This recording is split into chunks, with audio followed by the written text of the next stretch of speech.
Hello, can you hear me alright? I think you can. So welcome back to the show. Episode 19, 27 September. It's a Monday. I don't have work today. I'm on leave, so I'm going to do an episode today.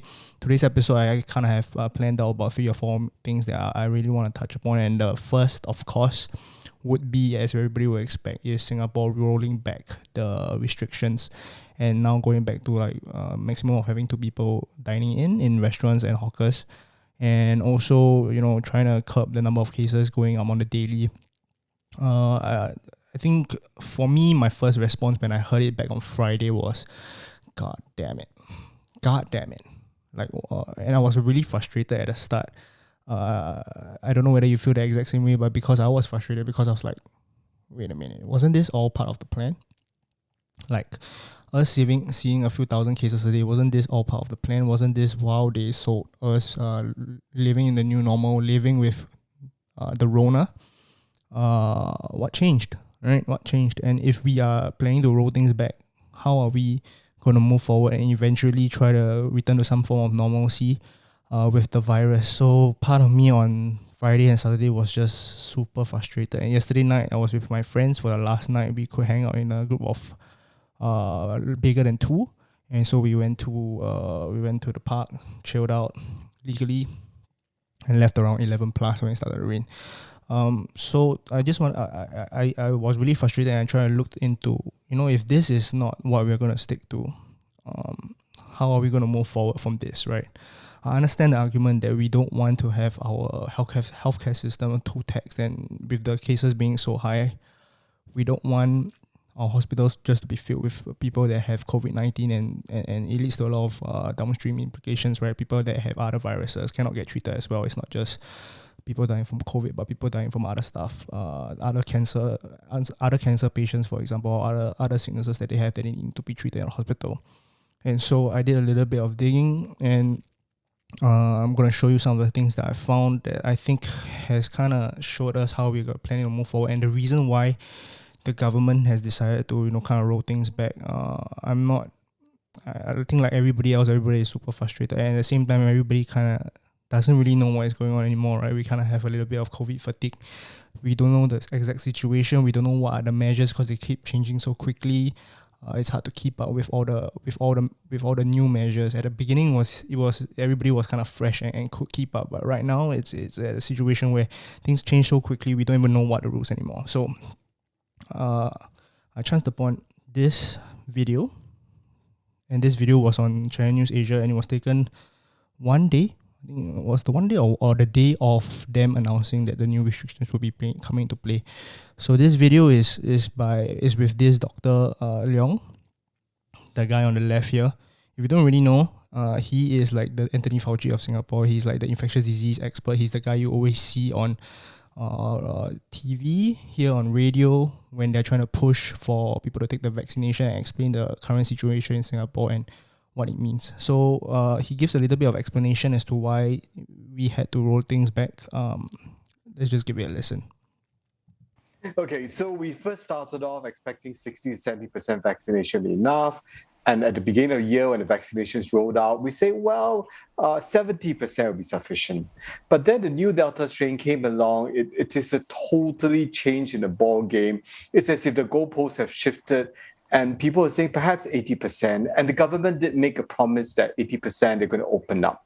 So they kept to this promise and went on ahead, when in actual fact, we're dealing with a virus that's a lot more transmissible. Unfortunately, I'm going to say this, we've set ourselves for failure with this, because the virus has changed, but we have not caught up with it. And with this, when we opened up, 80% was clearly not sufficient. Then we ended up into I wouldn't call a U-turn, I'll say a detour. So essentially the reason why we have to roll things back is because our plan that we went in with before is not going to be effective with the new variants that we have now, especially the Delta variant, which is the most prominent variant out there. My first thoughts, a little bit of transparency would have been nice, I think not a lot of Singaporeans understand that this is the reason why we have to roll things back, is because of the Delta variant. With the Delta variant, it's a lot more transmissible, and the fact that even a vaccinated person can still pass on the virus. So this whole notion of us actually reaching herd immunity has been thrown out the window, because in order for you to reach herd immunity, you need to be able to have a percentage of the population that is actually immune from the virus. Meaning, this is what I know. I think it's accurate here. Immunity means if you come into contact with somebody else that has the virus, you can't contract it, and therefore you can't pass it on. But the fact that now even vaccinated people still can pass on the virus, herd immunity is not in play here. And so what they want to do, what they're essentially saying is that even with the vaccine, we still can't go back to the type of normalcy that we want to. And watching this, I was like, okay, so what's the game plan now, right? If we are throwing the game plan, the old plan out the window, what are we going to do now to try and tackle this virus? Seeing that, I don't think we want to go back to a full-fledged circuit breaker, because looking at the numbers, even though every day we get 1,000 over cases, and now it's common to see like 2 or 3 deaths a day, we don't see a lot of patients being very severely ill. And I wanted to take a look at, what are the, let me see what I have here. What are the other infectious disease experts in Singapore looking at? And I chanced upon an article on Today that was really, really good. I don't know whether you guys can see it. I don't think you can read, right? Yeah. Okay, basically, it's an article on Today, and the article is named Where Singapore Stands in its Fight Against COVID-19 and Why a Mindset Shift is Needed. This article talked to a lot of different professors and doctors from Duke NUS to Dr. Leong, who I think is in Rofi Clinic. I think it might be in Mount Elizabeth. I can't remember exactly. And to Professor Dr. Tambaya. If you don't really know, Professor Tambaya is one of the leading infectious disease experts in Singapore as well, and he's also known for being a prominent figure in the opposition with Dr. Chee Soon Juan. So the article was, I think, very well written and mostly against Singapore going back to a lockdown. He said a lot of things like, our perception of the virus has to change, right? One case now is not the same as one case at the beginning of the pandemic, because we understand the virus a lot better. With the vaccination, people don't get sick as much. Right now, people, if you are tested positive with the virus, you asymptomatic, have very mild symptoms, you can actually recover at home. And there are certain numbers out there that were numbers that I think we should pay attention to, such as this Professor Oi from Duke NUS say about 90% of cases reported daily are asymptomatic or mild, meaning 1 out of 20 people see some kind of severe symptoms and probably need to be hospitalized. And he gave it a projection: if you have 3,000 cases a day, that's about 150 people having to go into the hospital. And from his prediction, that doesn't put a very big strain on the hospital system in Singapore. And so giving a full-fledged lockdown again doesn't make sense. And I think Singaporeans especially, are still caught in this notion where one case now is to equal to one case before. I think they are, all these professors, they have the year of the politicians, right? And the politicians have a lot of say in Singapore because they can drive how public perception is shaped. And so I think there will be increasing amount of effort by the government of trying to downplay the severity of the virus, really. Because they know that there are still a lot of Singaporeans that are very scared. If you go into the hawkers nowadays and you go into public areas, I feel that it's not as crowded as before. I think because a lot of Singaporeans are still very, very scared of the virus. Understandably so, but at the same time, it's not as bad as it once used to be. So maybe not return to, full circuit breaker and not return to full-blown normalcy. Somewhere a little in between would be nice. And this article actually gave me a little bit of hope, right? Like, if the government, a lot of the prominent professors are saying this and telling this to the government, the chances of us going to full-fledged lockdown again, I think, is pretty slim. But then again, also, this doesn't really explain like what's our full-on game plan, right? Like, what are we planning to do here? How are we gonna tackle the root cause, which is the variants, right? The first form of the virus, the vaccine by Pfizer, Moderna seemed to have worked.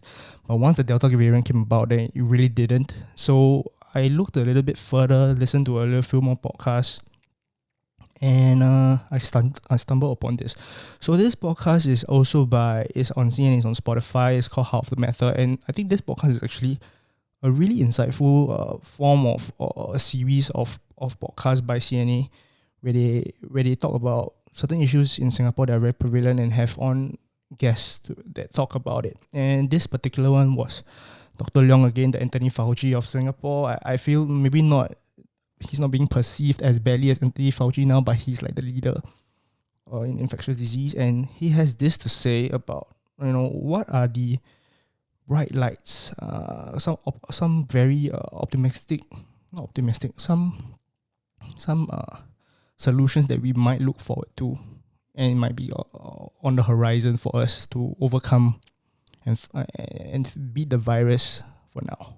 Jump in and say that perhaps we may actually have found a way to solve the problem of the variants, and it comes in Professor Wang Lingfa's paper. Okay, so a bias, I'm a good fan of Professor Wang Lingfa, and he actually did a very beautiful paper where it showed that people who actually had SARS in 2003, who had a vaccine, the Pfizer vaccine or Moderna vaccine, and subsequently they developed antibodies that could actually treat all variants now and possibly and of the future as well.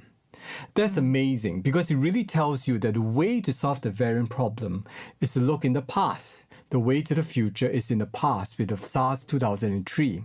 The mRNA manufacturers and all the other vaccine manufacturers are looking at developing a SARS 2003 vaccine.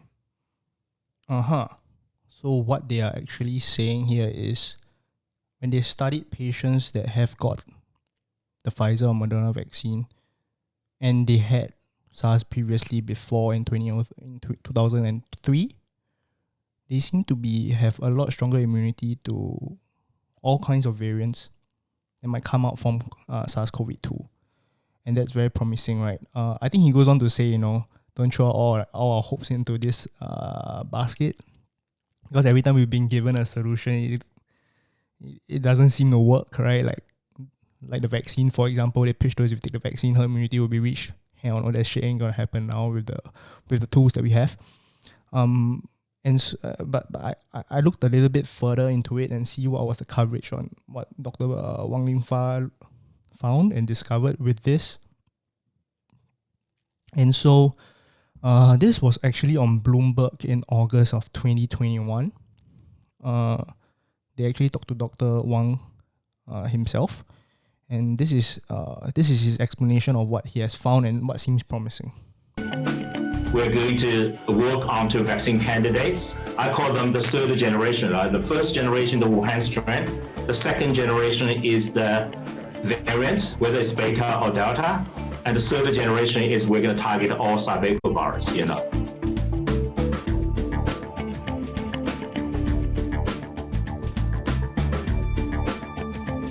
If you can get this third generation vaccine as a boost shot, you should be protected against the known and unknown variants. But also, for the first time, maybe, we can do something really in the context of pandemic preparedness.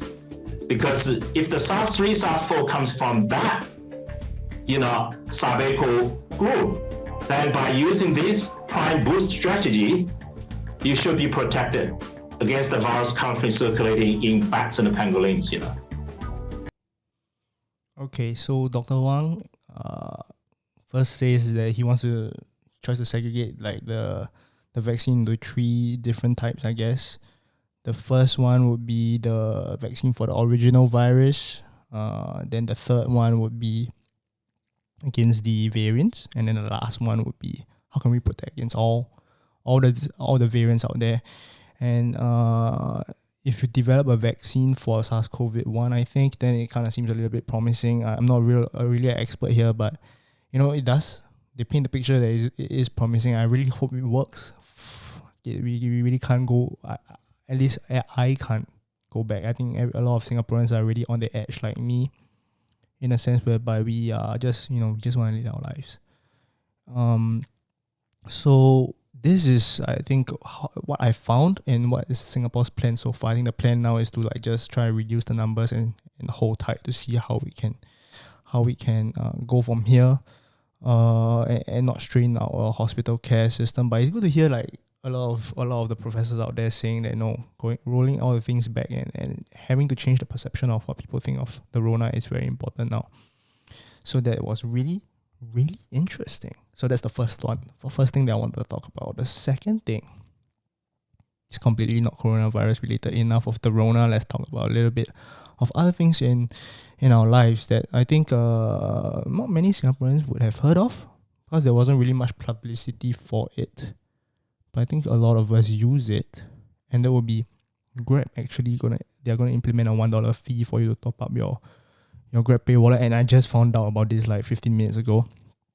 By Seedly, I'm in their Telegram announcement chats. So they are, if you now top up your GrabPay wallet using Visa from 1st October onwards, every time you top it up, they're gonna charge you $1, which is pretty substantial, right?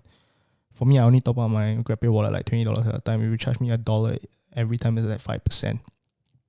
5% processing fee. There are still other ways that you can top up your wallet that is free using Amex, for example, MasterCard. If you want to top up through your PayNow, I think they can link some PayNow system in. Or you can still use Visa to top up, but it has to be $400 and above, which is I ain't gonna do that shit. I'm not putting $400 in my GrabPay wallet at a time. I think the justification was they want to offset the processing fee that Visa is charging them. But I'm thinking to myself, wait, hold on, how much more is Visa charging you as compared to MasterCard or Amex?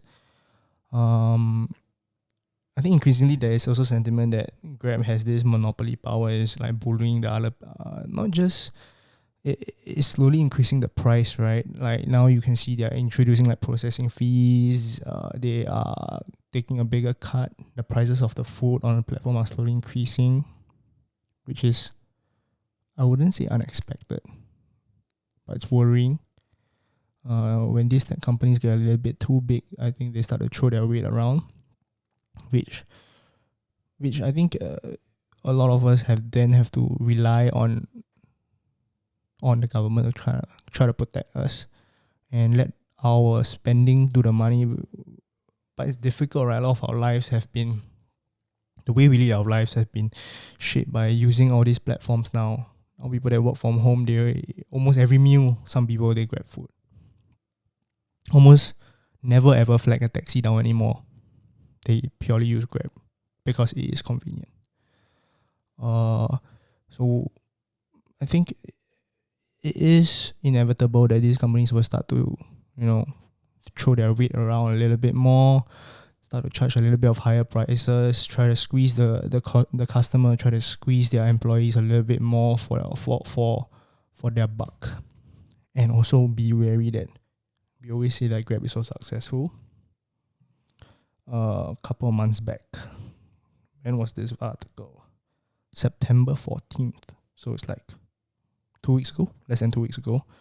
Grab came out with their financials in Q2, and their loss was at 1.09 billion SGD. It's more than what they projected it to be. And if you are a company and you see that your losses are projected to be more, natural that you want to squeeze a little bit more of the customer and the employees.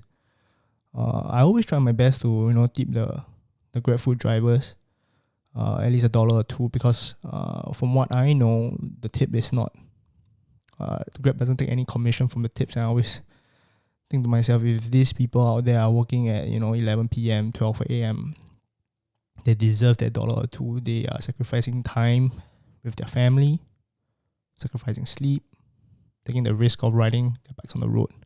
I think try to support our Grab drivers, Deliveroo drivers, Foodpanda drivers, all of them. It's a tough time. They do good work. All right. So that's the second thing I want to talk about. That was a short segment, but yeah, that's the second thing I want to talk about.